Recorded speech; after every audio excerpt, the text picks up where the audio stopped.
Bismillahirrahmanirrahim. Assalamualaikum warahmatullahi wabarakatuh. Alhamdulillah wa syukurillah wa la hawla wa la quwata illa billah.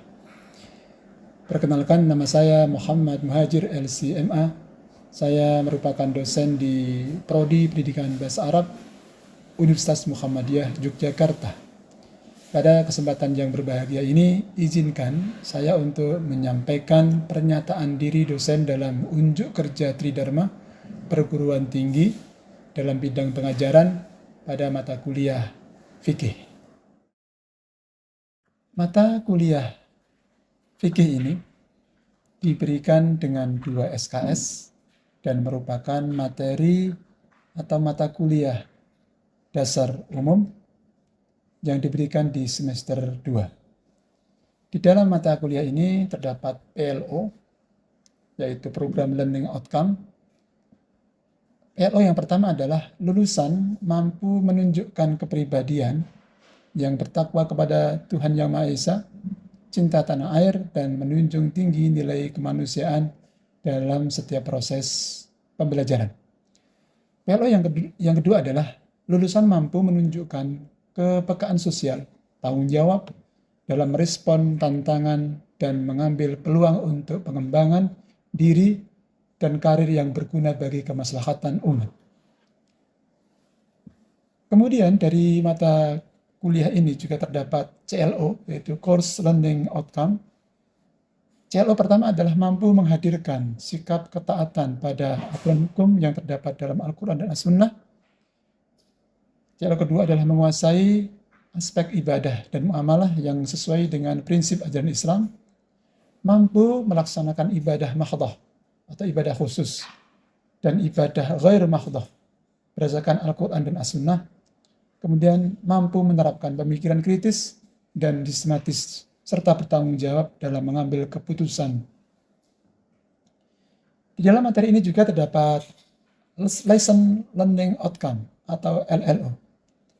LLO pertama adalah mampu mewujudkan sikap yang taat terhadap hukum Islam sesuai dengan ketentuan Al-Quran As-Sunnah, mampu mengetahui dan menjelaskan mana tarjih yang sesuai dengan paham Muhammadiyah, kemudian mampu menguasai dan menerapkan prinsip dasar ibadah yang bersumber pada tuntunan Al-Quran dan Sunnah, kemudian mampu melaksanakan ibadah amaliyah sesuai dengan prinsip dasar dan ketentuan Islam yang bersumber pada ajaran Al-Quran dan As-Sunnah.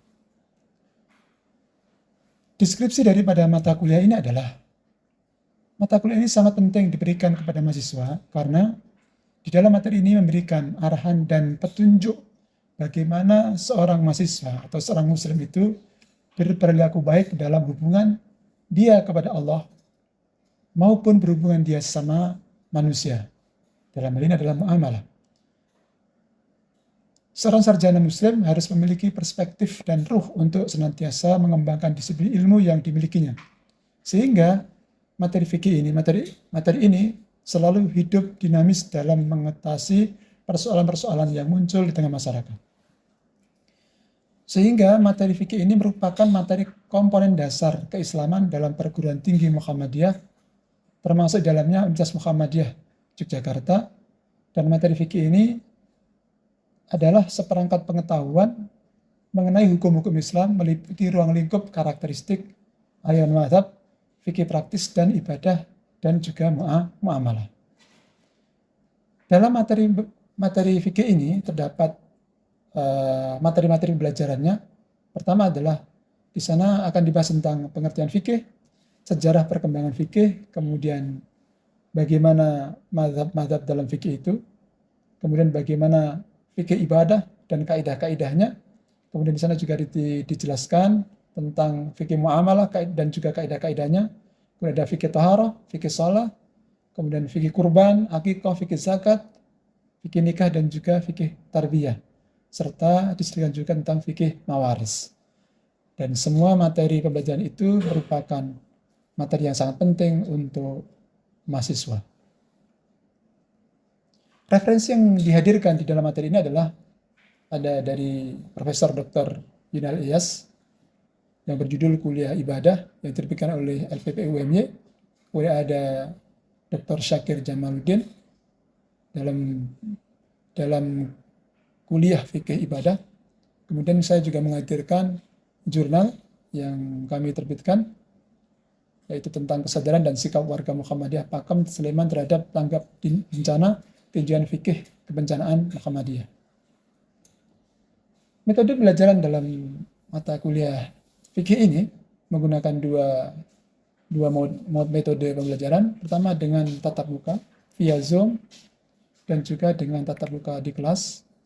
Kemudian ada juga di situ tugas, kuis, dan juga ada forum diskusi. Komponen penilaian daripada mata kuliah ini adalah ada 5 komponen. Pertama adalah presensi. Di dalamnya terdapat 5%, kemudian ada kuis 15%, tugas 30%, kemudian ada ujian tengah semester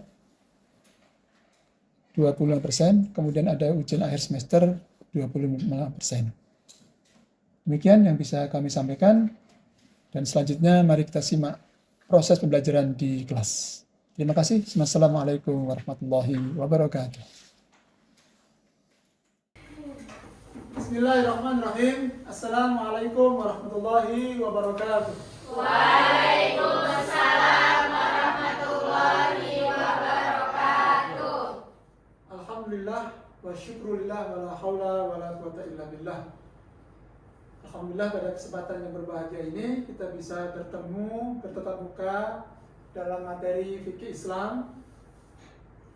Di kesempatan yang penuh barokah ini, mari sebelum kita mulai materi kita pada kesempatan ini, mari kita mulai dengan baca lafaz basmalah.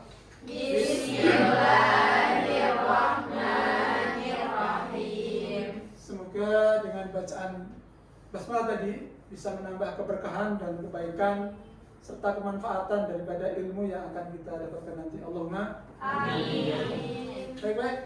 Baik teman-teman semuanya. Sebelum kita mulai, saya ingin bertanya tentang pertemuan pertama kita sebelumnya. Kita sudah sampaikan kemarin tentang RPS dan sebagainya. Kemudian saya ingin tanya hal-hal yang kita sampaikan kemarin. Pertama, apa materi-materi yang akan kita bahas di materi fikih ini? Saya ingin tanya ya. Coba, Mbak. Yang pertama ada pengertian fikih Pengertian fikih. Kemudian apa lagi? dan perbedaan syariat fikih. Perbedaan fikih, ada fikih, perbedaan dan sebagainya. Kemudian ada produk-produk fikih juga. Baik. Yang kedua, ada sejarah perkembangan ilmu fikih. sejarah perkembangan ilmu fikih, betul? Betul. Selanjutnya, coba yang laki-laki, mazhab ashab dalam fikih. mazhab dalam fikih, betul? Betul. Di antara materi yang akan kita baca nanti adalah tentang mazhab dalam fikih. Terakhir mungkin satu lagi, siapa ya? Apa? Al-Quran dan dalalahnya. Al-Quran dan dilalahnya. Karena fikih terambil dari Al-Quran, maka perlu kita juga belajar tentang bagaimana dalil-dalil yang ada dalam Al-Quran sebagai sumber daripada fikih itu sendiri. Baik, saya kira apa yang disampaikan, materi yang sebelumnya disampaikan, saya kira sudah bagus atau juga sudah hafal dan ingat itu, maka kita lanjutkan. Baik, teman-teman semuanya, di dalam fikih itu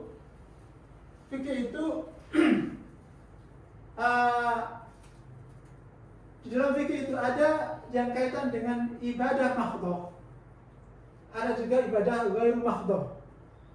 Nah, ibadah mahdhah itu ada 5.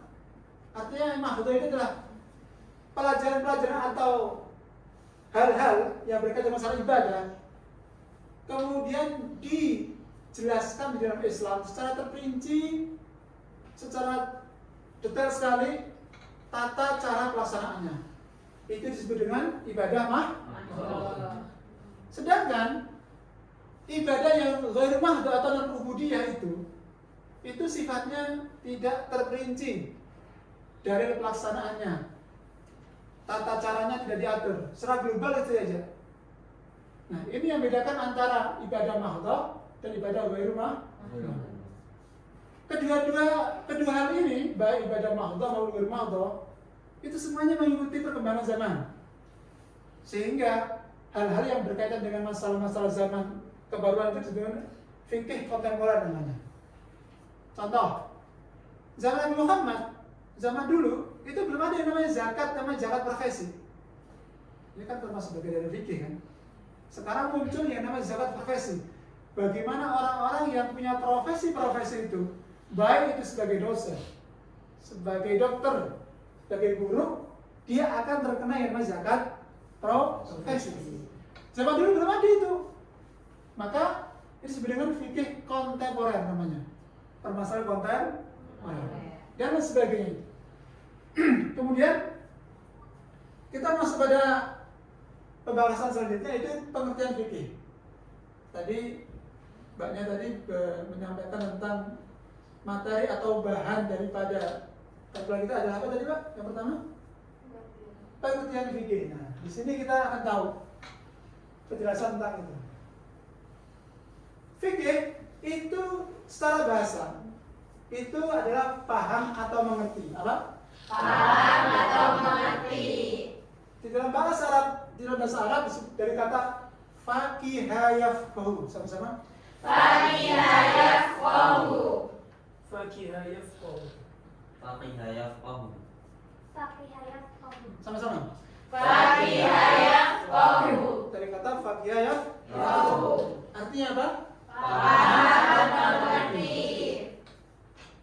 Kenapa kok fikih tidak memakai kata arafa ya'rifu atau dara yadri? Kenapa? Atau kata alima ya'lam. Tapi kenapa kok memakai kata faqiha yafqahu, fikih itu? Karena apa? Karena makna kata daripada fikih itu, tahunya itu, mengertinya itu lebih detail dan lebih mendalam. Maka disebut dengan ilmu fikih. Di situ perbedaannya. Karena kan Islam itu sudah di dalam khazanah keislaman kita itu sudah begitu, penggunaan kata aja sudah berbeda. Maka antum sebagai seorang yang belajar bahasa Arab di prodi bahasa Arab harus tahu itu. Nah, secara istilah yang disebut dengan fikih itu adalah ilmu tentang hukum-hukum syariat, hukum-hukum syariah bersifat amaliyah, diamalkan dia, dipraktekkan dia di dalam kehidupan sehari-hari, yang mana diambil atau diistimbatkan berasal dari dalil-dalil atau sumber-sumber yang rinci. Kita paham bahwa Al-Quran itu berisi tentang hukum-hukum, betul? Di dalamnya ada hukum-hukum. Begitu juga Al-Hadis, betul atau tidak? Betul. Kemudian selanjutnya adalah kita akan mengetahui bagaimana kata fikih itu juga ada di dalam Al-Quran. Kita jumpai di dalam surat Hud ayat 91. Saya tunjuk untuk membaca. Mas silakan dari sini. Baca. A'udzu billahi minasyaitonir rajim. Qalu ya Syu'aib ma nafqahu katsiran mimma taqul. Baik, bagus. Mbaknya, dibaca artinya. Mereka berkata, hai Syu'aib, kami tidak banyak mengerti tentang apa yang kamu katakan itu. Di dalam surat Hud ini ada penggalan kata namanya nafqahu, artinya mengerti. Jadi ayat ini menggunakan kata nafqahu itu karena memang paham mendetail sekali, sehingga menggunakan kata nafqahu. Sedangkan oleh sebab itu dari pengertian ini kita bisa mengambil kesimpulan bahwa yang dimaksud dengan hukum fikih itu adalah al-ilmu bil ahkami asy-syar'iyyati al-amaliyati al-muktasabu min adillatiha at-tafsiriyah. Coba sama-sama, al-ilmu bil ahkami asy-syar'iyyati al-amaliyati al-muktasabu min adillatiha at-tafsiriyah. Jadi ilmu dengan hukum-hukum syariat al-amaliyah yang sifatnya amalan, al-muktasab yang terambil min adillatiyah dari dalil-dalil at-tafsiliyah, dalil-dalil yang terperinci. Ini pengertian ilmu fikih secara istilah. Kemudian apa keistimewaan daripada fikih itu, belajar fikih itu? Pertama, dia bersumber dari wahyu. Wahyu itu berasal dari Al-Quran dan Al-Hadis. Itu dua hal itu sumbernya. Kemudian fikih itu menggunakan metode yang akurat. Ada namanya ilmu usulul fikih. Dari situlah fikih itu terambil, terlahir dia. Yang kedua, fikih itu istimewa daripada fikih adalah semua menyangkut aspek kehidupan kita. Dari kita bangun sampai tidur lagi, semuanya diatur. Kemudian fikih itu dia lentur dan fleksibel karena berkaitan dengan amal-amal kehidupan kita sehari-hari. Masing-masing orang kadang-kadang berbeda di dalam masalah kekuatan. Contoh, kita dalam perjalanan, kita safar, sebagai kita menggunakan jamak, kos dan sebagainya, itu semuanya adalah daripada kelenturan, daripada keistimewaan ilmu fikih. Kemudian keistimewaan fikih adalah memberi kemudahan dia. Kita tahu bahwa Nabi Muhammad bersabda, yassiru wala tu'assiru. Permudah, jangan dipersulit. Basyiru wala tunaffiru. Berikan kabar gembira. Kasihlah kabar gembira orang itu supaya apa? Supaya semangat untuk belajar. Jangan takut-takuti semuanya. Neraka. Maka dengan kita berikan kabar gembira itu, dengan kita berikan kemudahan bagi mereka akan terpanggil untuk dekat dengan kita dan belajar ilmu agama. Kemudian dia merupakan khazanah umat Islam. Begitu luas garapan ataupun cakupan daripada ilmu fikih ini, sehingga apa? Dia memberikan khazanah umat Islam. Coba cari di agama lain. Kalau ada ilmu yang terperinci seperti ilmu fikih. Kemudian dia mengikuti zaman, perkembangan zaman. Contoh, dalam pelaksanaan haji, Nabi Muhammad dulu haji dengan menggunakan unta. Unta sebagai alat transportasi. Karena apa? Pada waktu itu adanya alat transportasi itu. Sekarang kita sudah tidak ada yang namanya, kita sekarang alat transportasi yang paling canggih, yang cepat adalah dengan pakai pesawat. Maka karena itu mengikuti perkembangan zaman, ya kita sekarang menggunakan pesawat. Ustaz, bukannya kita itu kalau harus mengikuti sunnah Nabi Muhammad dulu menggunakan onta, ya kita pakai onta. Kalian bisa bayangkan kita berapa onta harus kita gunakan untuk kita melaksanakan ibadah haji. Yang terakhir, keistimewaan fikih adalah banyak pendapat dan lagi berpahala. Semakin kita paham, semakin kita belajar fikih, kita akan tahu, oh ternyata banyak sekali pendapat ulama, sehingga kita bisa mengambil mana yang sesuai dengan diri kita. Selanjutnya, kita juga bisa mengambil, kita mengetahui bahwa di dalam fikih itu ada dalil yang mengungkapkan tentang bagaimana kewajiban kita itu belajar fikih. Saya ingin tunjuk salah satu Mas banyak untuk membacakan. Coba dibaca yang bahasa Arabnya. Yang surat An-Nahl ayat 43. Bismillahirrahmanirrahim. Fas'alu ahla dzikri in kuntum la ta'lamun. Insyaallah. Bahasanya luar biasa. Artinya, Mbak, maka bertanyalah kepada orang yang mempunyai pengetahuan atau ulama jika kamu tidak mengetahui. Insyaallah. Di dalam surat Nahl ini ayat 43, di sini kita diperintahkan untuk supaya apa?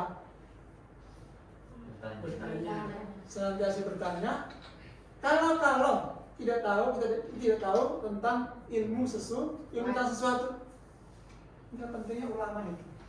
Ini di hadis juga disebutkan begitu di dalam riwayat Imam Bukhari. Di dalam bab ilmu juga disebutkan tentang bagaimana pentingnya kita belajar ilmu, khususnya ilmu agama. Selanjutnya,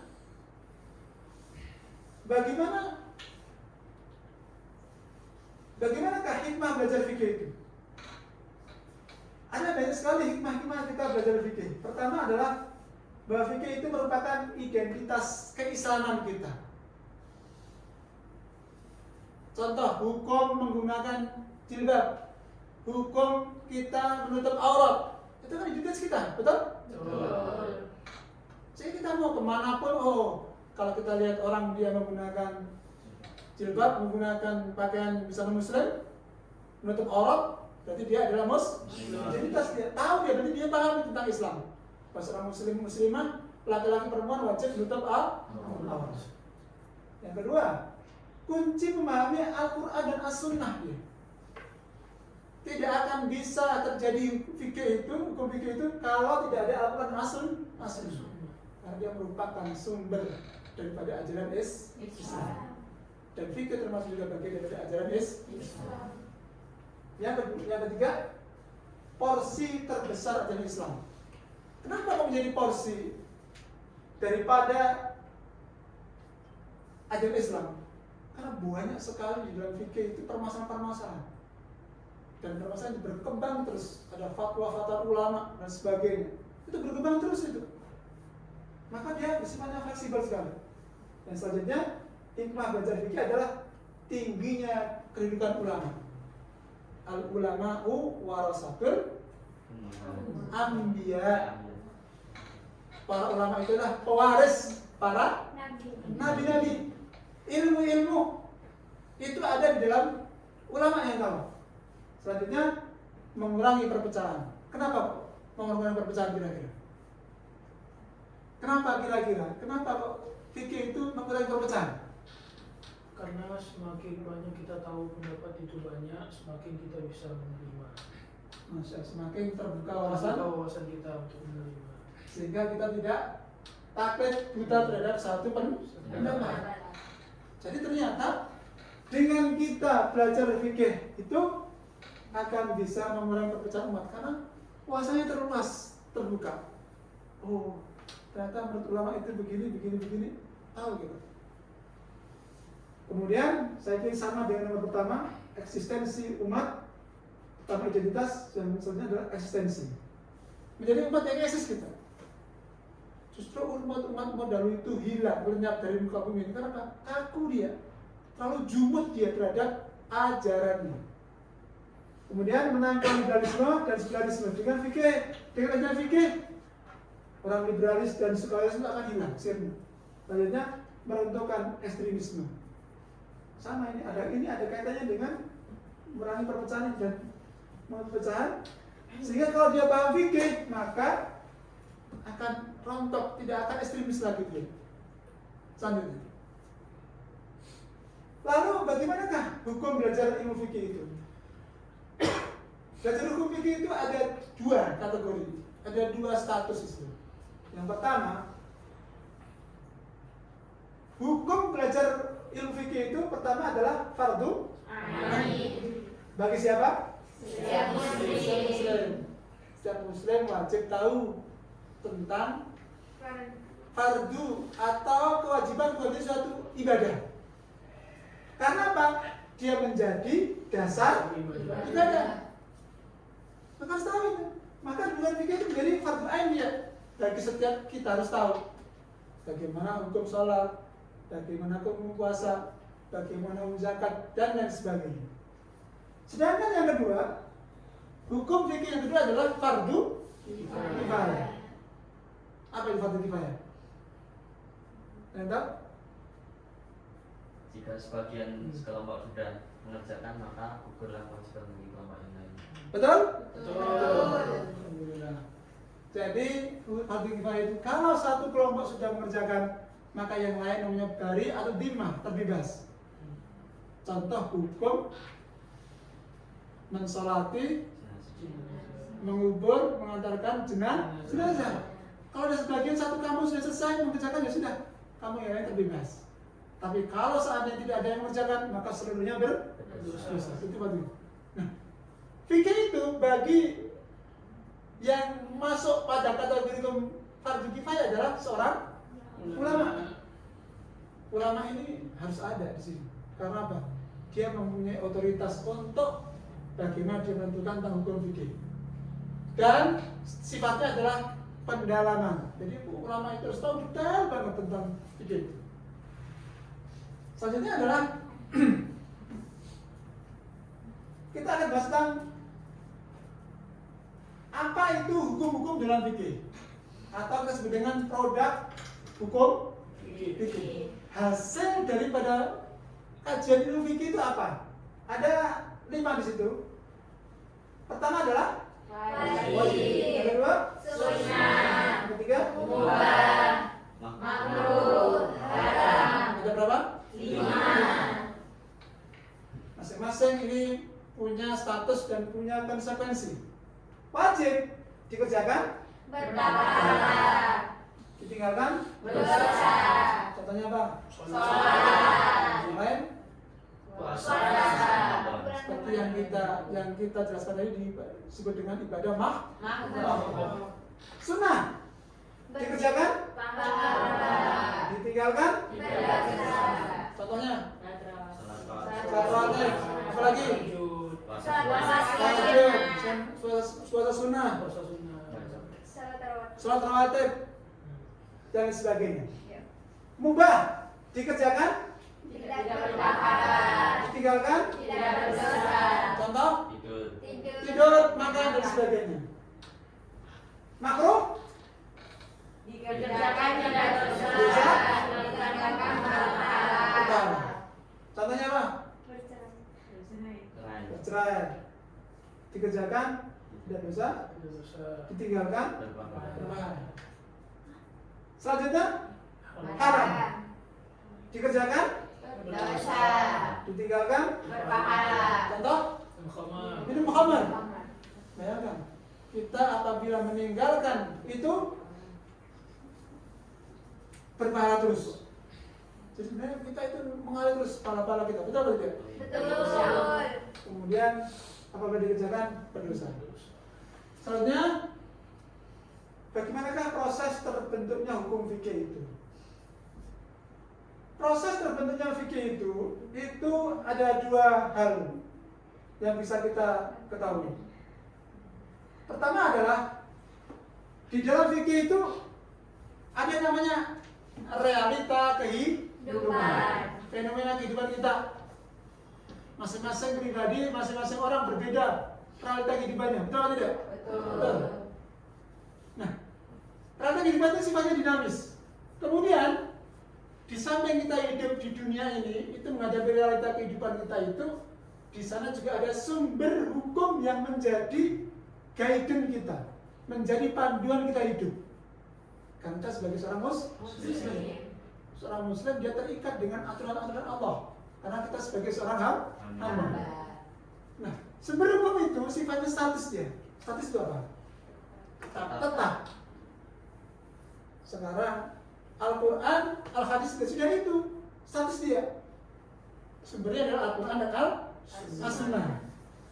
Sedangkan dalam kehidupan itu ada budaya, ada zaman, ada peradaban, ada adat, ada hukum, ada sosial. Semua itu dinamis sekali semuanya. Nah, kedua hal itu dia melalui yang namanya pemahaman. Kan? Kita paham sumber-sumber hadis, kemudian kita paham realita kehidupan kita. Sehingga kedua hal itu nanti akan muncul yang namanya ijtihad. Dan yang memproduk atau membuat ijtihad adalah para ulama. Dan ulama di dalam ijtihad itu menggunakan yang namanya kaidah. Disebut dengan usulul fikih. Nah, dari ijtihad itu, dari ijtihad para ulama itu, adanya ulama dan kaidah itu, maka timbul yang namanya fikih dan menghasilkan produk fikih wajib, sunnah, mubah, makruh, haram. Dan sebetulnya para ulama itu, ketika dia muncul produk-produk itu prosesnya panjang sekali. Dan biasanya para kita sebagai seorang awam misalkan bertanya pada ulama. Betul? Begitu? Betul. Lanjut sekarang. Alhamdulillah kita sudah sampai ujung pelajaran kita pada kesempatan kali ini. Semoga apa yang kita pelajari bermanfaat bagi dunia kita dan juga akhirat kita. Amin. Asa ifa'ana ma ta'alamna warzuq uluman tanfa'una fid dini wad dunya wal akhirah. Amin. Mari kita tutup dengan baca lafaz hamdalah. Alhamdulillahirabbil alamin. Terima kasih atas teman-teman atas kehadirannya. Semoga kita bisa bertemu kembali di sesi selanjutnya dengan mengucapkan Assalamualaikum warahmatullahi wabarakatuh. Waalaikumsalam warahmatullahi wabarakatuh.